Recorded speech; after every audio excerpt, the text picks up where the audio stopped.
Les résistants, à l'honneur ce lundi 2 janvier 2023 dès 21 h sur France 5 dans le documentaire La vie sauvage des monuments, sont ces animaux qui ont survécu à bien des bouleversements et ont trouvé refuge dans nos monuments.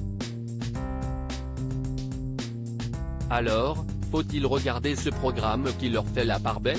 On vous dit tout. Plusieurs châteaux, forteresses et cathédrales abritent, en France, des animaux plus ou moins discrets. Ces monuments sont même parfois l'unique habitat de certaines espèces. Dès lors, comment concilier la préservation de la biodiversité et la rénovation du patrimoine bâti? Si est la question à laquelle tente de répondre un passionnant documentaire, La vie sauvage des monuments, les résistants, diffusé le 2 janvier 2023 à 21 h sur France 5. De drôles d'oiseaux parfois, les choses se font naturellement. Ainsi, après l'incendie de Notre-Dame de Paris en 2019, que Jean-Jacques Hano a reconstitué dans son film Notre-Dame brûle, le couple de faucons-cresserelles qui y nichait a trouvé refuge à 500 mètres de là, sur les toits de la Sainte-Chapelle. Plus loin, en Lorraine, des cigognes ont fait l'objet de toutes les attentions des ornithologues. En effet, les échassiers avaient installé leur nid au sommet d'une cheminée du château d'Arouet.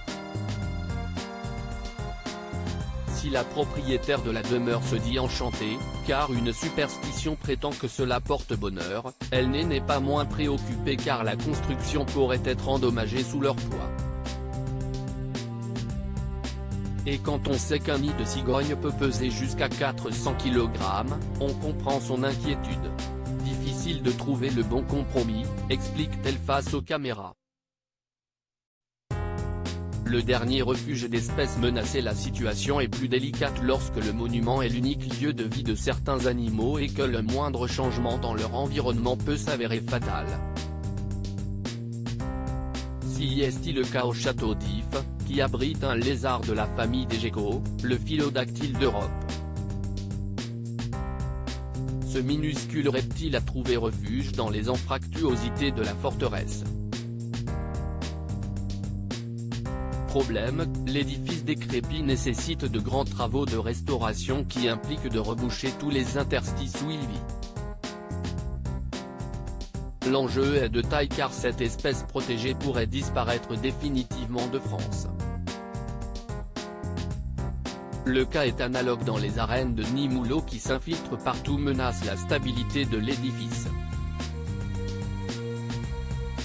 Or, si est cette humidité qui permet à la closillie romaine, un petit escargot arrivé là avec les Romains il y a 2000 ans, d'y vivre.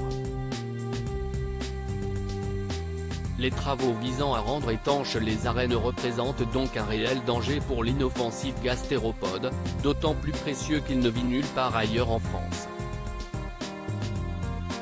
Heureusement, dans les deux cas, des amoureux des animaux mettent tout en œuvre pour préserver l'équilibre fragile entre la protection du vivant et la conservation du bâti. À lire aussi Le Royaume des fourmis, France 5, pourquoi il ne faut pas manquer cet incroyable documentaire animalier.